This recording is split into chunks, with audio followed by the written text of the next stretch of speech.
Hi everybody, it's me, Mrs. Simmons-Machota, and today I'm going to talk to you about annotating in your Outsiders book. Oh my god, my nails look horrible. Okay, moving on.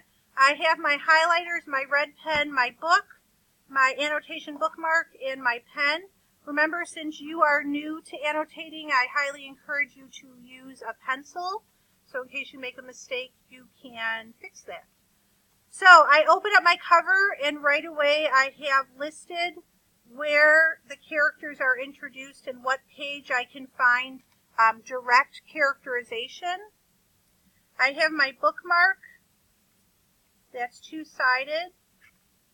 I'm going to go to chapter 1. I'm just going to kind of walk you through the annotations.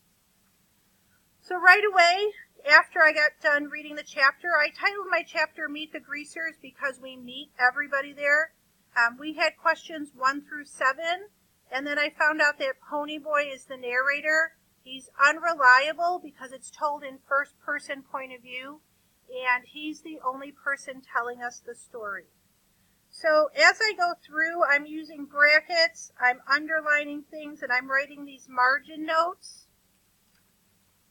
You can see here I have 2 different colored markers. Remember my orange marker? I'm talking when I see a conflict, I'm going to underline that in orange. But I'm going to highlight in orange my textual evidence that helps me with my comprehension questions. So you can see that I am making annotations in the margins. Here's an example of an analogy. When I meet a new character, I'm using a squiggle.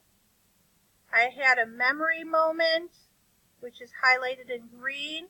But in English class, when you go to high school next year, they're going to be calling that a flashback. Here's an aha moment, which is really an epiphany, where Johnny realizes that he could die. I'm starting to get more descriptions about the socias, of what they drive, what they look like. Once again, you can just kind of see how I'm annotating my text as I flip through. Here I have an example of the theme of loyalty.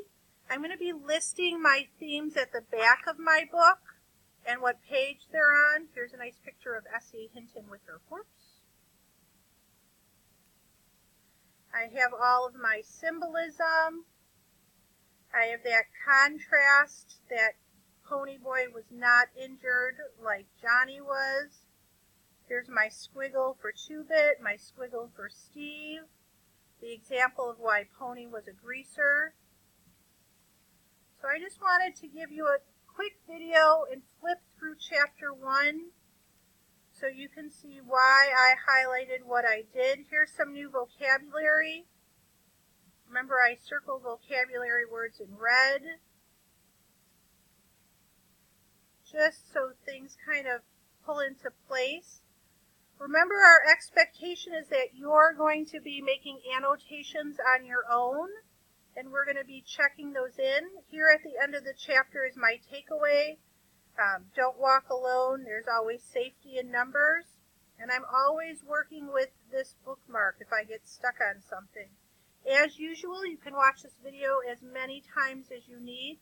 I can't wait to see how you do with your own annotations. And if you have any questions, just feel free to ask.